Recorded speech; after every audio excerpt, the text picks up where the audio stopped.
Welcome to Module 3. By the end of this module, I hope you'll be able to compassionately recognize your unconscious survival patterns are intelligent adaptations and start working on changing them with effective strategies so that you can thrive in the real world, not just survive. Burnout is quite common among people, especially amongst high performers and caregivers. In other words, very capable people like yourself.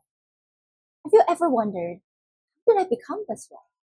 You didn't just decide to become a high performer. You adapted into it.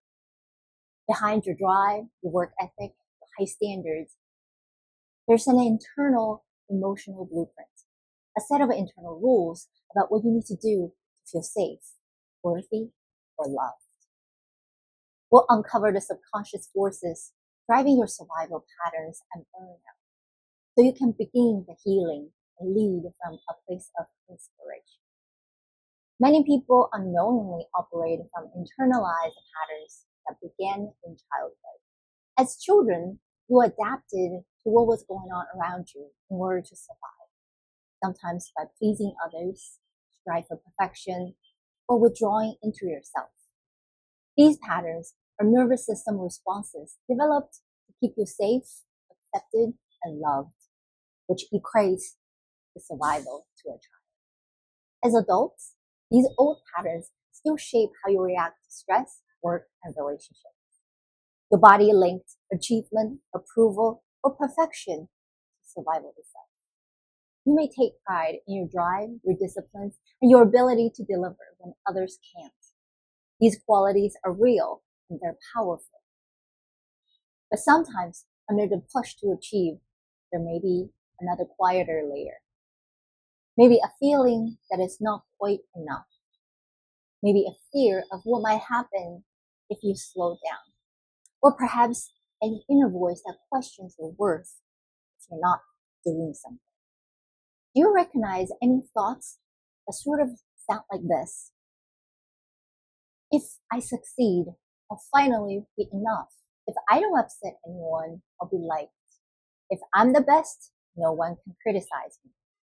Let me just pull up a chart, show these unconscious patterns so you can unravel the layers and get to the root cause.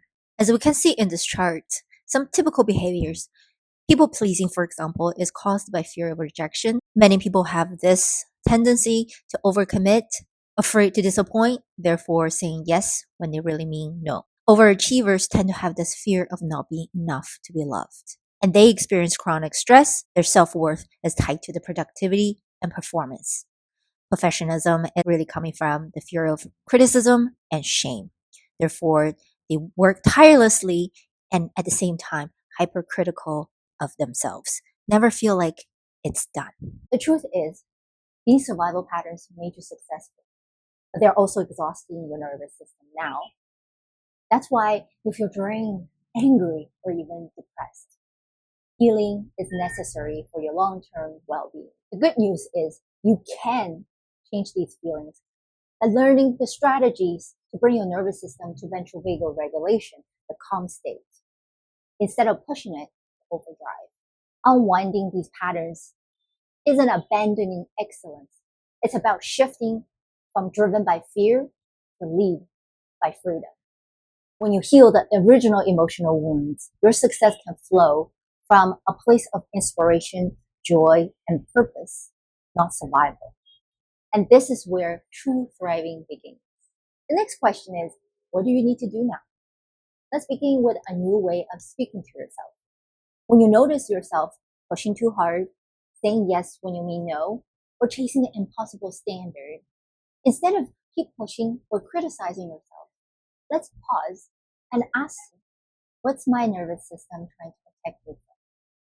Try speaking with yourself with the following 3 statements, and feel free to modify to make it your own.